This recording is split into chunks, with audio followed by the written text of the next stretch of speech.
job, and Secretary of the Navy, John Phelan. Marco Rubio is here, who gave a great few words toward the end of last week. He spoke for a couple of hours on what a good job we're doing, which is true. As Commander-in-Chief, it's my great honor to announce that I have approved a plan for the Navy to begin the construction of two brand new, very large, the largest we've ever built, battleships. You know, you used to build the Iowa, the Missouri, the Wisconsin, the Alabama, many others. We had big battleships. These are bigger, but they will have 100 times they'll be 100 times the force, the power, and there's never been anything like these ships. These have been under design consideration for a long time, and it started with me in my first term, because I said, why aren't we doing battleships like we used to? And these are the best in the world. They'll be the fastest, the biggest, and by far 100 times more powerful than any battleship ever built. So if you look at the Iowa, the Missouri, Wisconsin, Alabama, and others, but they were similar in size, some a little bit bigger than the others, but if you take the biggest one, it's 100 times more powerful.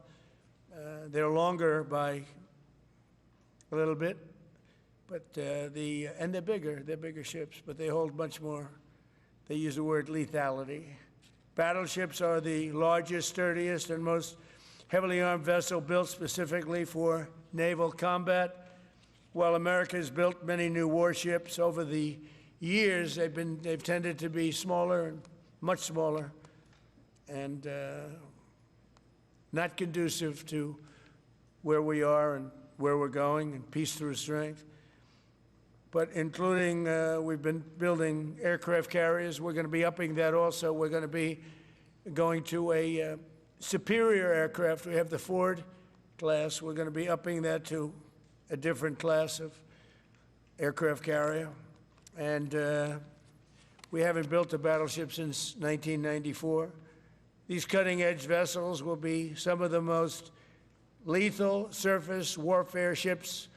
They will be actually the most ever built other than our submarines. We have submarines which will have, in many ways, even more lethality, and we have many of them under construction.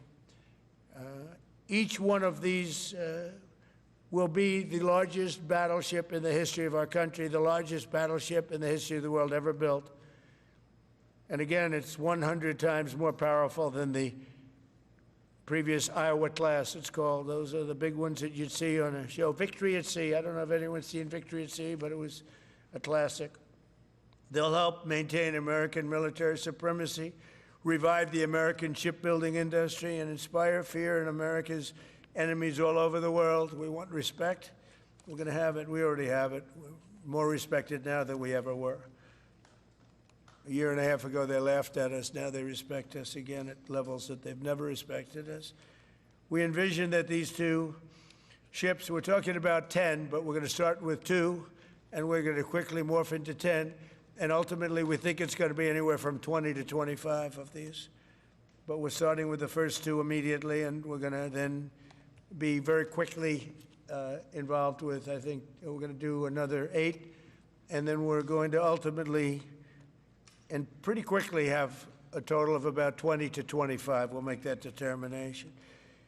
We envision that these ships will be the first of a whole new class of battleships to be produced in the years to come. From Theodore Roosevelt, the Great White Fleet, you remember that, the Great White Fleet, to the legendary USS Missouri, whose massive guns helped win World War II. America's battleships have always been unmistakable symbols of national power. We stopped making them for whatever reason, I don't know. And I want to congratulate John Phelan, who is your Secretary of the Navy. He came to me the first day we met. He talked about battleships, and I said, you're absolutely on the right track. He said, why are we doing other things? We have missiles, which are much more expensive. By the way, these battleships have tremendous numbers of missiles, but they also have guns And in many ways, guns can do the trick just as well as missiles at a tiny fraction of the cost. Once completed, these new 30 to 40,000 ton plus vessels will be the flagships of the American naval fleet, and there has never been anything built like them. And I just want to, be very clear that we're building them here. We're working with others, but we're building them here. We have great Navy yards. We'll be negotiating with some of the companies that are running those yards, taking over the yards. We used to build a ship a day during World War II. Now we don't do ships very much anymore. We do military ships, we do submarines. By the way, we're 15 to 20 years advanced in our submarines over anybody else. That was one of the things that I did in my first term. We make the best submarines by far in the world. We're at least 15 years advanced ahead of anybody else in submarine development. Most powerful, that's right, the most powerful weapon anywhere in the world, undetectable. So the battleships are going to be armed just in terms of guns and missiles at the highest level. They'll also have hypersonic weapons, many hypersonic weapons, state-of-the-art electric rail guns, and even the high-powered lasers that you've been starting to read about. We have lasers where you aim the laser at a target, it just wipes it out. We're going to have, there'll be the most sophisticated lasers in the world, and the most sophisticated laser in the world will be on the battleships that we're building. They'll also carry the nuclear armed, sea-launched cruise missiles currently under development, which will be instituted pretty quickly, but they're under development, and they've proven to be extremely lethal. The U.S. Navy will lead the design of these ships along with me, because I'm a very aesthetic person, alongside our partners in American industry, and we're going to have Pete Hegseth and Marco and a lot of very talented people involved, but a lot of it's already been done. We've been doing this for months. The construction will create thousands of American jobs. We're going to have the jobs be created. I mean, already we have factories being built unrelated to this, although AI will be a big factor when it comes to these ships. They'll be very AI controlled. Today's announcement is yet another step in our mission to make the United States Navy stronger than ever before. Again, when you talk about 100 times the power of these massive ships that we had years ago, it's pretty amazing. And next week, I'm going to meet with the defense prime contractors. I'm going to meet with them here, Florida. And we're going to be talking about production schedules because they're too slow. We have many countries, allies, that are wanting to buy. We make the greatest equipment in the world, by far. Nobody's even close, but they don't produce them fast enough. So we're going to be meeting with them to talk about the production schedules. We're going to have strong production schedules. And the only way they're going to be able to do that is to build new plants. Even with the F-35, we have many people who want the F-35 fighter jet, and it takes too long to deliver them to allies or to ourselves. It takes too long. The only way they're going to be able to deliver them is if they build new plants. They don't want to build new plants because that's expensive. So we're going to be discussing production schedules. We're going to be discussing CapEx spending. We'll be discussing the pay to executives where they're making $45 and $50 million a year and not being able to build quickly. They're going to make that kind of money. They have to build quickly. Again, we make the best equipment in the world, but they don't make them fast enough. And we're going to be also discussing dividends. We want the dividends to go into the creation of production facilities. So we'll be talking about all CapEx, dividends, and the pay. We're also going to be talking about buybacks. They spend so much money on buybacks. They want to buy back their stock. I don't want them to buy back their stock. I want them to put the money in plant and equipment so they can build these planes fast, rapidly, like immediately. I mean, I have sold more planes than any president by far, times probably 20. So every time I go someplace, I sell 100 planes. That includes commercial planes, Boeings, et cetera, but it also includes fighter jets. And I'm always having to say 5 years, 6 years, 7 years. Helicopters, Apache helicopters, many years. India bought them. They want to get them. They don't want to wait a long time. So we don't want to have executives making $50 million a year, issuing big dividends to everybody, and also doing buybacks. And then they say, well, we don't have the money to build the plant. They got to build plants. Plants to make F-35s, plants to make helicopters, plants to make the F-47 new jet. And that's it. And that's what I'm going to be talking to them about. They're going to start spending money on building airplanes and ships and the things that we need, not in 10 years and 15 years. We need them now. And we're strong about it. Last week, the Navy announced a brand new class of frigate, and they're going to be working with the South Korean company. Hanwha, a good company, recently agreed to invest $5 billion in Philadelphia Naval Shipyard. We're opening up the Philadelphia Shipyard, once a great yard. Now it was a long time ago decommissioned, but now it's reopening, working with the Navy and working with private companies.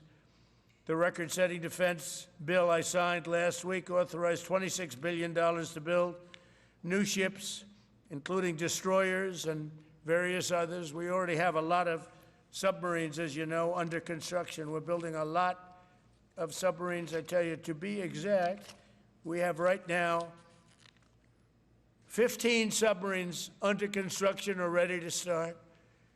And we have, again, the greatest submarine in the world with our technology, like they talk about chips.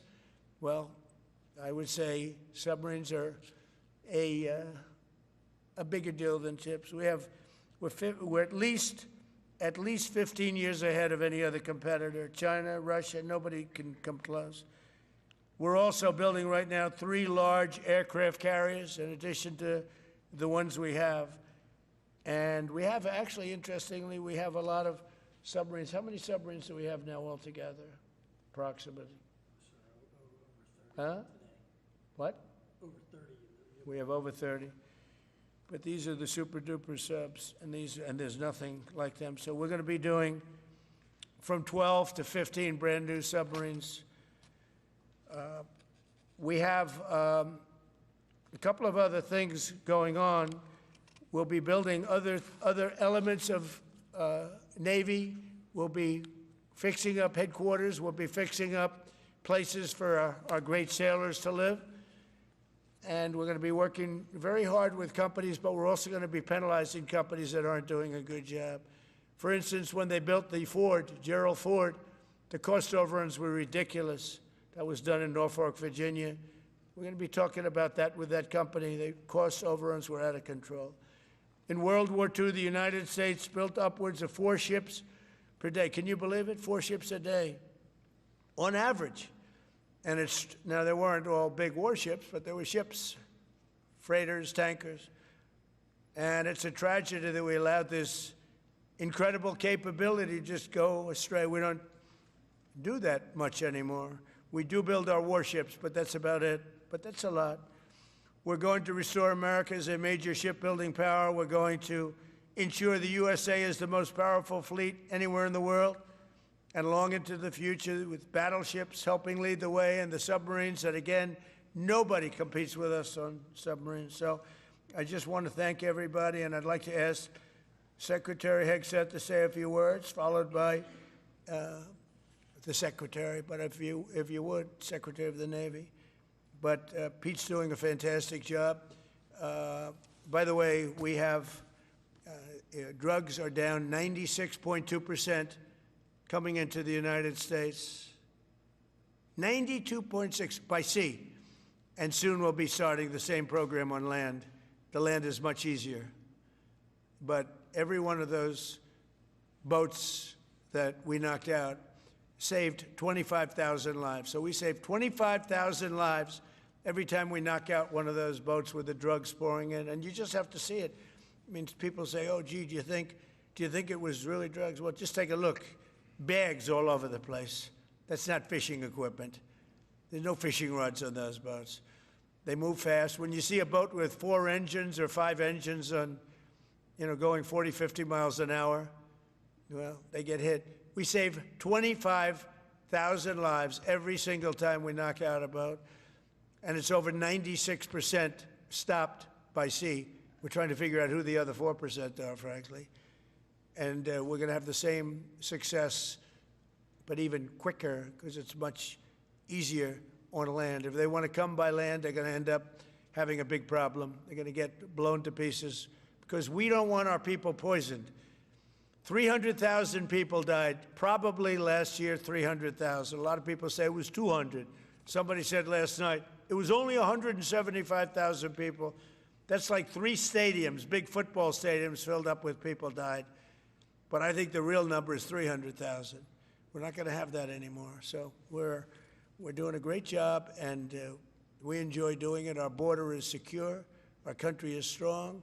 Trillions of dollars is coming into our country from other countries and companies. They're building factories and plants, including auto plants, all over the United States of America. Without tariffs, they wouldn't be doing anything, although they were very happy with the November 5th election. But it's only because they want to avoid paying tariffs that they're all coming in. And again, the biggest number was $3 trillion in history. That was China many years ago. Now it's $18 trillion, and that's just in 10 months. We think we could hit $20 trillion. That's investment in the United States, including plant and equipment. So thank you very much, and I'll ask Pete to say a few words, and then John. And if you have any questions, we'll take them. Thank you. Well, Mr. President, you're exactly right. There are no fishing poles, no fishermen, and no fishing boats, just drug dealers and narco-terrorists. And with every strike, we're saving American lives. No other president was willing to do real deterrence. That's exactly what's happening. It's an honor to be here, Mr. President, Mr. Secretary, Secretary Rubio, to talk about what peace through strength really looks like. You can talk about it, or you can invest in it, and you can build it. And that's exactly what President Trump is doing. At the Department of War, we're restoring the warrior ethos. In fact, the President mentioned the NDAA. We put into law merit-based. We put into law getting rid of DEI and political correctness. That's now part of how our military operates. And you've seen it in record recruiting in the spirit of the Department of War. We're rebuilding the military. President Trump did it once. He's doing again with historic investments today in shipbuilding. And we're reestablishing deterrence, whether that's at the border, whether it's through Golden Dome, what happened with Midnight Hammer and what Iran found out, those drug boats, and of course the Houthis opening up the shipping lanes. American strength is back on the world stage. And the announcement of the Golden Fleet, anchored by new battleships, the biggest and most lethal ever, accomplishes all 3 of those things and marks a generational commitment to American sea power. Across the entire department, we are developing new operational concepts, deploying cutting-edge technologies, and making major investments, including in our Navy. This is happening in all domains, including space, as the President has talked about before anyone else. So it's the highest of domains and the lowest of domains under sea, and especially today in sea power, that always has to be decisive, has been in the history of America, and will continue to be under the leadership of President Trump. We will make sure that anything that flows from our country and with our allies flows freely and uncontested. New and better ships will provide that deterrent today and for generations to come. This new class, these new investments, will be the types of things that for decades, for centuries, the American people will look back and thank President Trump for having the vision and the willingness to invest right now in capabilities we need today, tomorrow, and long into the future. So, Mr. President, thank you for this investment, and I'll hand it over now to the Navy Secretary.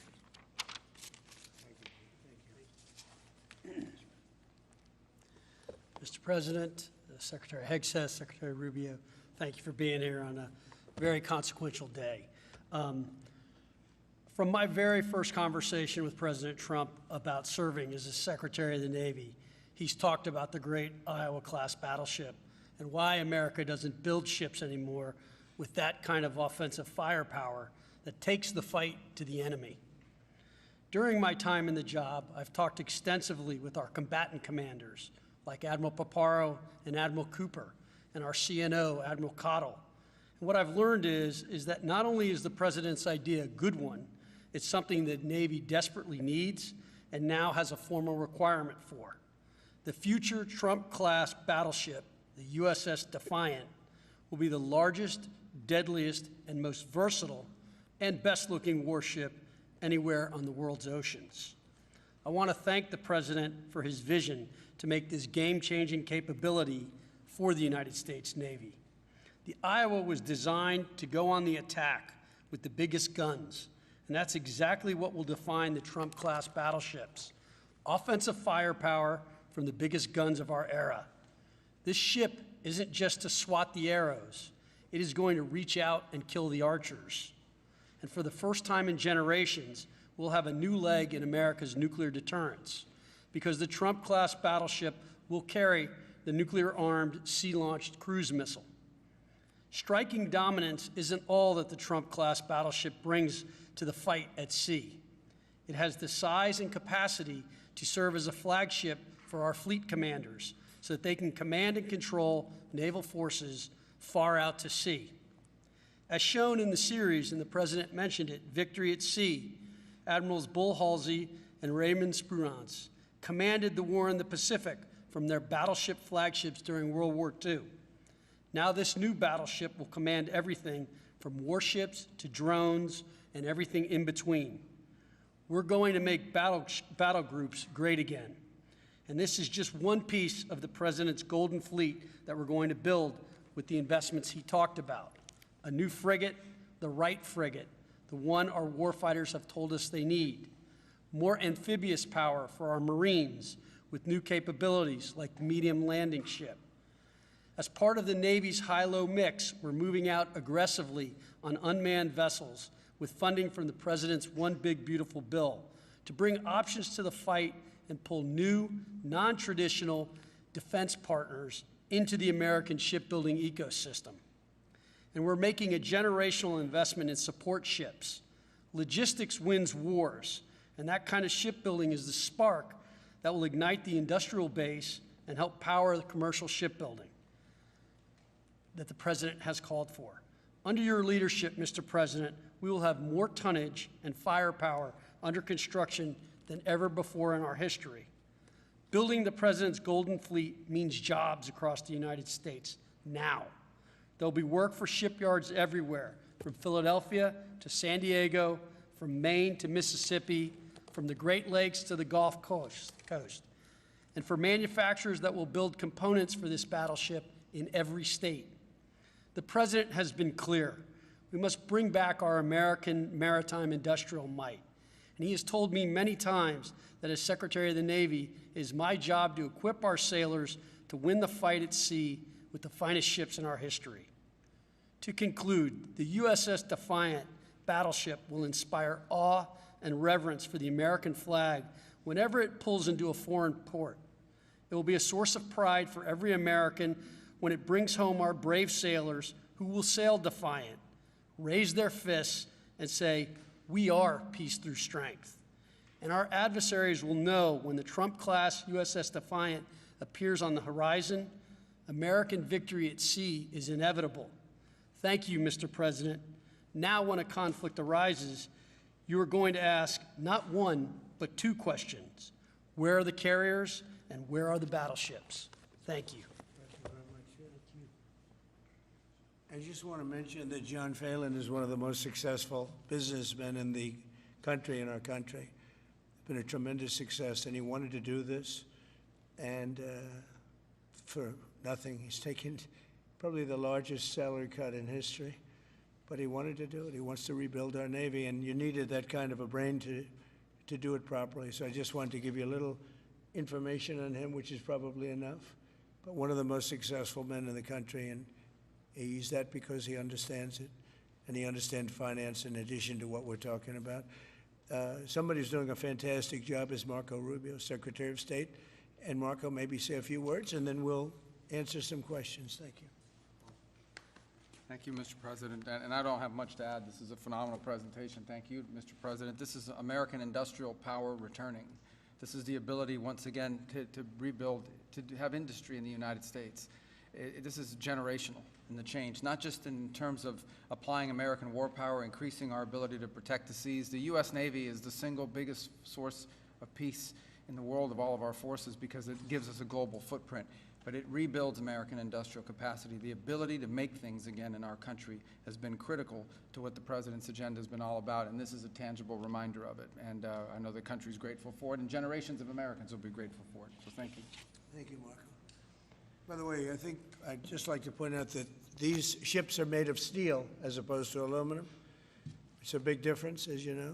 Battleships, the great battleships, had 6- and 7-inch steel hulls, and these are going to be likewise made out of very powerful steel. Our steel industry is coming back very strongly, by the way.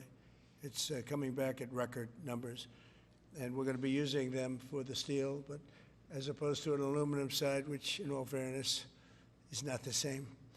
So, John, we're going with all steel, I understand. And that's going to be something that people are surprised. More expensive, but not even comparable in terms of the importance and the strength. Yeah, please. What's your timetable for these first two ships, and do you see them as a Yeah, counter we're to China? going to start almost immediately, and we'll probably talk in about 2.5 years. And in terms of the mission, do you see it as a counter to China? It's a counter to everybody. It's not China. We get along great with China. I have a great relationship with President Xi. And not China. It's just everybody. You don't know who comes along. But we just wanted peace through strength. Hopefully we never have to use them. But there will never be anything built like these. Think of it. Those battleships are incredible. These have 100 times the power. Think of that. I mean, and they were big and they were powerful. You know, I thought about taking some that are in dry dock and changing them. And then when I said that, you know, if we did, would be about, we could increase, if we doubled them, they'd be at like just a tiny fraction of what one of these was. This is the new technology, which is incredible. So we decided pretty early on not to do that. Yeah, please. Mr. President, Julio Rosas with Most Peaceful Media. You just referenced the lower amount of illegal drugs that are coming by sea, and you just said that you're going to start that same program on land soon. Are you just referring to Venezuela, or are you referring to other countries in Latin America? Anywhere drugs are pouring in, anywhere, not just Venezuela. No. Yes. Speaking of Venezuela, oil. What are we going to do with the oil that we have? Going to do with what? The oil that has been seized. The United States seized 1.9 million barrels of oil on December 10th. We're going to keep it. We're keeping it. Where's it? Are we going to sell it or put it in the strategic oil Maybe we'll reserve? sell it. Maybe we'll keep it. Maybe we'll use it in the strategic reserves. We're keeping it. We're keeping the ships also. Yeah, please. About Venezuela, sir, have you spoken to American oil companies that have had their assets seized about what a post-Maduro Yes. Venezuela would mean for them, of what coming back and restarting All operations? the big ones, yeah. I have. Yeah, please. Why do you feel like this initiative was neglected for so many years, and does this come amidst the rising tensions between the U.S. and Venezuela? We're talking about with Venezuela? Yes. Well, you had a different kind of a president before me. They didn't mind being ripped off. They didn't mind being robbed. They didn't mind drugs pouring into our country. They didn't mind the jails of Venezuela and Trinidad being emptied into the U.S., where they take over Colorado and other places. I do mind. So you had a different kind of a president. I hope people are enjoying it because we've never been respected more than we are now. Yeah, please. Thank you. Thank you, Mr. President. Were you surprised by the number of photos of Bill Clinton in the Epstein files? And can you commit to their By full... what? And were you surprised by the number of photos of Bill Clinton in the Epstein files? And can you commit to their full release by the end of the year? Some of the victims were protesting that too many of them were redacted. I know there are a lot of people that are angry about all of the pictures of other people, you know, but I think it's terrible. Look, I like Bill Clinton. I've always gotten along with Bill Clinton. I've been nice to him. He's been nice to me. We've always gotten along. Respect him. I hate to see photos come out of him, but this is what the Democrats, mostly Democrats, and a couple of bad Republicans are asking for. So they're giving their photos of me, too. Everybody was friendly with this guy, either friendly or not friendly, but they, you know, he was around. He was all over Palm Beach and other places. The head of Harvard was his best friend, Larry Summers. And Bill Clinton was a friend of his, but everybody was. I actually threw him out of Mar-a-Lago. And as a person that was in Mar-a-Lago, I threw him out. This is Mar-a-Lago. It's the hottest place I think it's the hottest place in the world, but it's the hottest place in Florida. And everybody would come here. He'd come here. We actually threw him out. But no, I don't like the pictures of Bill Clinton being shown. I don't like the pictures of other people being shown. I think it's a terrible thing. I think Bill Clinton's a big boy. He can handle it. But you probably have pictures being exposed of other people that innocently met Jeffrey Epstein years ago, many years ago, and they're, highly respected bankers and lawyers and others, and they'll end up, because of guys like Massey, who's a real lowlife, whose polls are down to about 9%, by the way, in the great state of Kentucky. If you look at Kentucky, Kentucky is such a great place, but I don't know, they've got a couple of people on there that are very strange in terms of leadership, but Massey's a loser, and he likes it, and that he works with the Democrats. He's just being used by the Democrats, because what this whole thing is with Epstein is a way of trying to deflect from the tremendous success that the Republican Party has. Like, for instance, today we're building the biggest ships in the world, most powerful ships in the world, and they're asking me questions about Jeffrey Epstein. I thought that was finished. I believe they gave over 100,000 pages of documents, and there is tremendous backlash. It's an interesting question, because a lot of people are very angry that pictures are being released of other people that really had nothing to do with Epstein, but they're in a picture with him because he was at a party, and you ruin a reputation of somebody. So a lot of people are very angry that this continues. A lot of Republicans are angry because of the fact that it's just used to deflect against a tremendous success. Look, we have $18 trillion coming into our country. We have, I believe, we're going to have the most successful economy in history. We inherited a mess. Now prices are coming way down. Gasoline is less than $2 in some states, $1.99, $1.97, $1.95 a gallon. $1.95. Think of that. A gallon. Nobody ever thought they'd see that. They don't want to talk about that. They want to talk about Epstein. And the problem is a lot of Democrats are being caught up in the web, like Larry Summers. Larry Summers was the head of Harvard. He's now been forced to resign from every board he's on, and he was thrown off the Harvard board. Now, he was at Epstein's Island a lot. I wasn't. I never went there, by the way. But fortunately, it's nice. But I never went there. But a lot of people did go there. But instead of talking about the battleships, or instead of talking about most favored nations drugs, we're bringing down drug prices like at a level that has never even been thought of, by thousands. Think of it, by 1,000%, by 1,200, 1,300, 1,400% in some cases. A drug that sells for $10 in London is costing $130 in New York. We're bringing it down to $20, and they're going to go up to 20. So they're going from 10 to 20, which is a doubling. It's a doubling. That's a lot, but it's a doubling. But we're going down to 20. So we're going down, if you can do your own math, but it's 2,000%, 3,000%. It's pretty amazing. And the New York Times had a story about it, a small story, way in the back of the paper. It's the single biggest thing to happen with respect to drugs probably in 50 years. It's never been anything like this. In my first term, I was able to get drug prices down 0.25%. It's the first time in 28 years that they went down. 0.25%. I was so proud of myself. Now we're doing them 2,000%, 1,500%, 1,200%.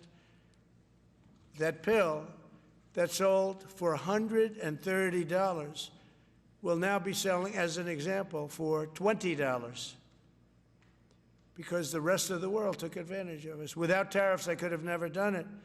I called up the heads of the countries.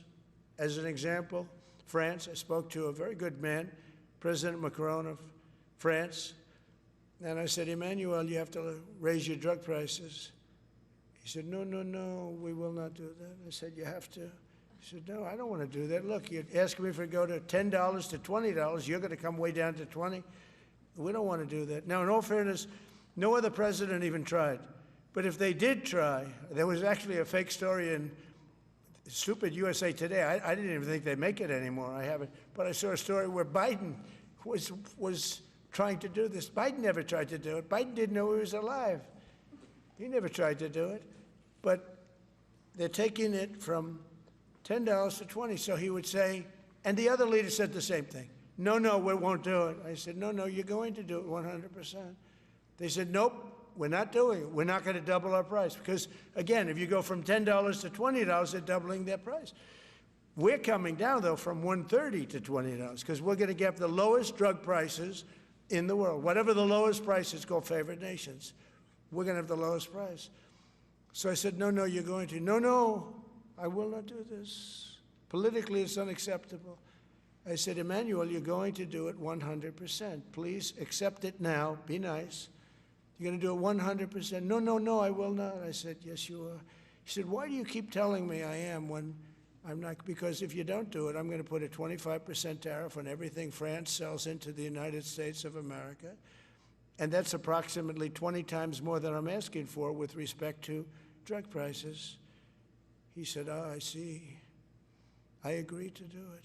Every other country said the exact same thing.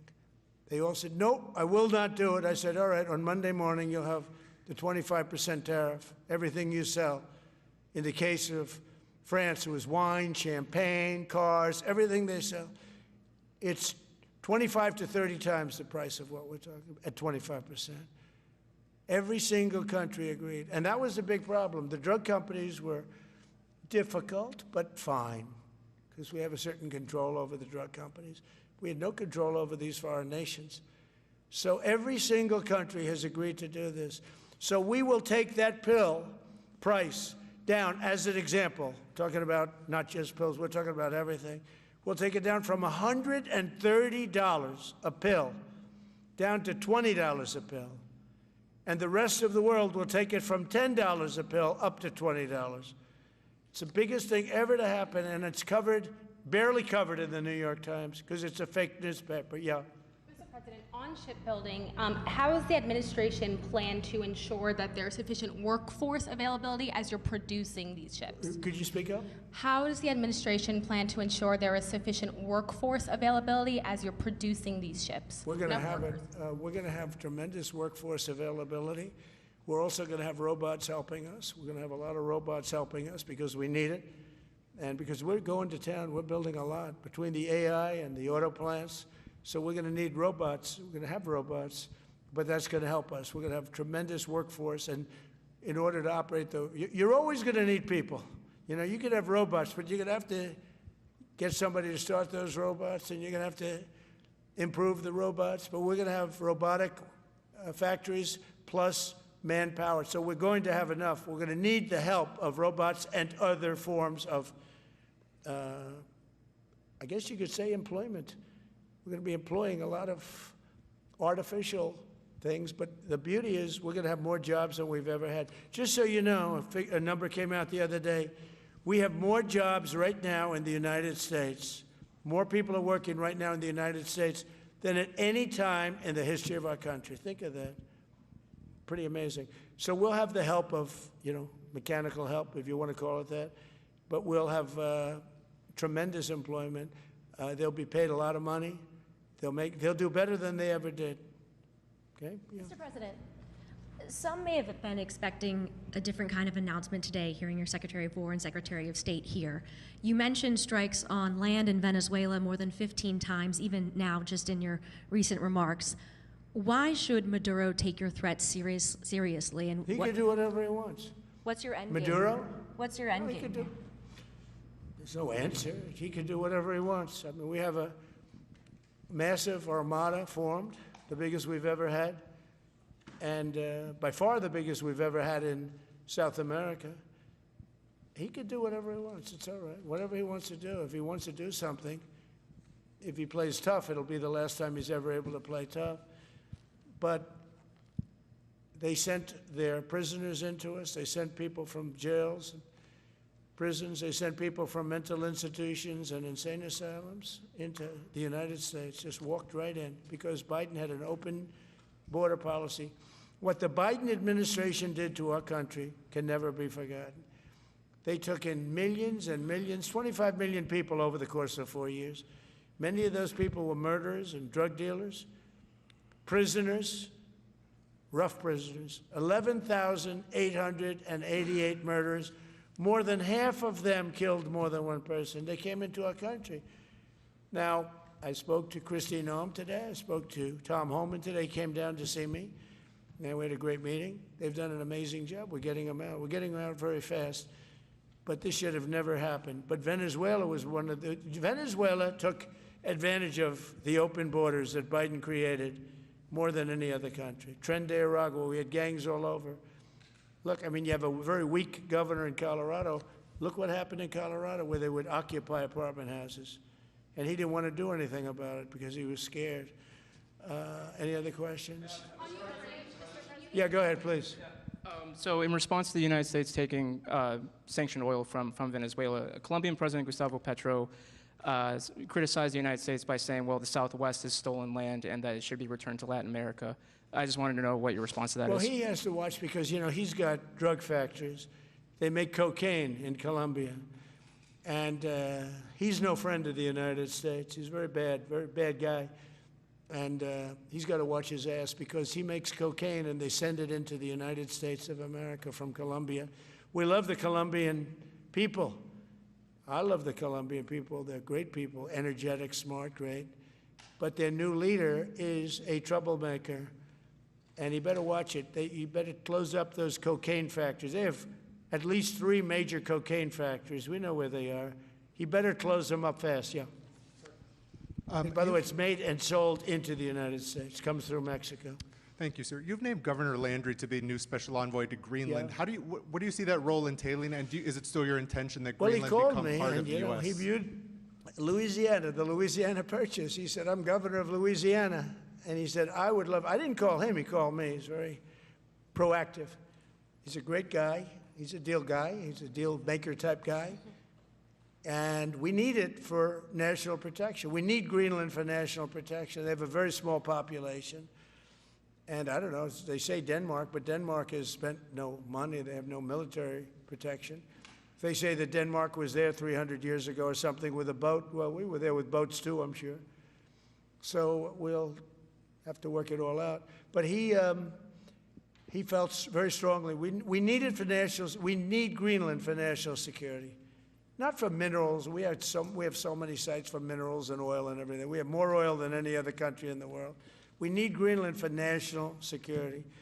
And if you take a look at Greenland, you look up and down the coast, you have Russian and Chinese ships all over the place. We need it for national security. We have to have it. And he wanted to lead the charge. So we're making him, Marco, today, a special envoy to Greenland. Greenland's a big deal. Yeah. On Ukraine, can you give an update on the talks that took place this past weekend, and could a trilateral discussion of sort be the next step for Ukrainian, U.S., and Russian delegations? So the talks on Ukraine, Russia are going along. They lost, as you know, 27,000 soldiers last month, mostly soldiers, some people, but some people in Kiev, etc., but mostly soldiers. And the talks are going along.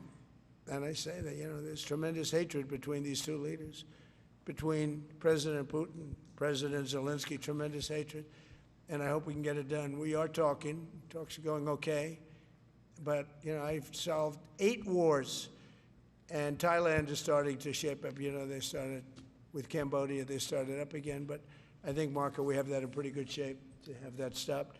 So we stopped 8 wars, and I thought this would be in the middle of the pack, but maybe easy, but in the middle of the pack. But there's a lot of hatred between those two people, and when there's hatred, there's, you know. But we stopped one war 38 years, one war 35 years, one war was going on for 32 years. And we stopped, think of it, we stopped a potential nuclear war between Pakistan and India. And the head of Pakistan, highly respected general, he's a field marshal, and also the Prime Minister of Pakistan said, President Trump saved 10 million lives, maybe more, by getting that war. You know, 8 planes were shot down. That war was starting to rage. And he actually said the other day that President Trump saved 10 million lives, maybe more. So we solved all these wars. The only one I haven't solved yet is Russia, Ukraine. Are you still pushing for the Christmas date deadline with Russia and Ukraine? And have you spoken with Putin or Zelensky or plan to push the deal? I'll do whatever I have to do. I mean, I'd like to see it stop. Look, we don't lose any money on that war anymore. You know, Biden gave $350 billion, and who knows what happened to it. We now sell missiles, planes, all of the best military equipment. We sell it to NATO. we got NATO to go from 2% GDP to 5%. Nobody believed that to this day. Nobody's going to write that, but nobody believed it. And they take that money and they pay it to the United States for weapons. So we sell weapons to NATO. We sell full price. We sell weapons to NATO, and NATO takes those weapons and probably distributes them, but gives a lot of them to Ukraine. So we don't lose any money like we did with Biden. He was spending money like a fool. He was a fool. What he did to our country is so horrible. But he gave $350 billion between cash, gave a lot of cash, $350 between cash and weapons. You remember at the beginning of that whole thing, I gave them javelins. Javelins are the anti-tank busters. And President Obama at the time gave them sheets. I gave them javelins. They gave them sheets. But you know, the bottom line, it's time for, I think they're all tired of that war. Everyone's tired of that war. It's got to stop. Yeah, please. The U.S. was in active pursuit of a sanctioned oil tanker yesterday. Are you able to share what became of that tanker? Was the U.S. able to seize it? No, it's moving along, and we'll end up getting it. Yeah, we're actually pursuing it. Can you imagine? Because it came from the wrong location. It came out of Venezuela, and it was sanctioned. Yeah, please. Ultimate goal in Venezuela to force Maduro from power. Well, I think it probably would. I can't tell that. That's up to him, what he wants to do. I think it would be smart for him to do that. But again, we're going to find out. Look, Venezuela did terrible things to the United States. They sent hundreds of thousands of people, millions of people, into our open border. They sent their criminals. They sent their prisoners. They sent their drug dealers. They sent their mentally insane and incompetent people into our country more than any other country. Others did too. The Congo did. Others did too. And we just let them come right in because we were run by a stupid president. But you don't have a stupid president anymore. Mr. President, have you set up the meeting with the health care insurers just yet? And what are you hoping to get? How I'll are be you hoping setting to it up. lower I think costs? we're going to meet with the healthcare insurers, the insurance companies. So what I'm asking for in healthcare is very simple. Obamacare is a disaster. I call it the Unaffordable Care Act. Unaffordable as opposed to, it's unaffordable. They're going to have a tremendous increase in premiums, which is Obamacare, which is them, the Democrats' fault. They'll try and blame Republicans. It has nothing to do with us. It's the Democrats' fault. What I want to do is we spend hundreds of billions of dollars a year that go to insurance companies. I want that money to go to the people and let the people buy their own health care. And everybody loves it. It's become our issue. Now, before I do that, I'll meet with the insurance companies, just as I met with the drug companies. As you know, we're meeting with 4 other drug companies, Johnson & Johnson, but they've all agreed. We're meeting with them this week. It's coming up. It'll be a similar meeting. They've all agreed. But nobody would have thought the drug companies were going to do what they did, where they're giving away free drugs. They've been so great, okay? And we have most favored nations. Nobody thought that was possible. I don't think any other president ever tried to get it because they never thought they could. But with respect to the insurance companies, I want to meet. There's essentially 14 of them, 10 big, but there's a total of 14 pretty much, pretty big. And I want to meet with them, and I want to say, I want you to cut your rates way down, way down. And maybe if they do that, we'll be able to not cut them out. We'll be able to continue to deal with them, which is probably a little easier process. I think the best process is pay the money directly to the people, let them buy their own health care. But I'm going to meet with them the first week back. I do it now, but they're trying to come up with a schedule. They want to meet badly, they've told me, but they want to come up with a schedule. I said, make it a good schedule. Your rates have to come way down. We're also going to meet with other insurance companies because under Biden, the insurance rates have gone through the roof. Auto insurance, home insurance. I mean, insurance companies are making far more than they're entitled to make. So we're going to be doing that. But just in the meantime, we'll be meeting with the insurance companies in the first week, the first few days back in Washington, because they're trying to come up with a proposal that will satisfy me. Thank you very much, everybody. Appreciate it. I hope you're going to enjoy the battleships. They're going to be beautiful. Thank you. And have a great Christmas if I don't speak to you. Thank you very much. Thank you very much.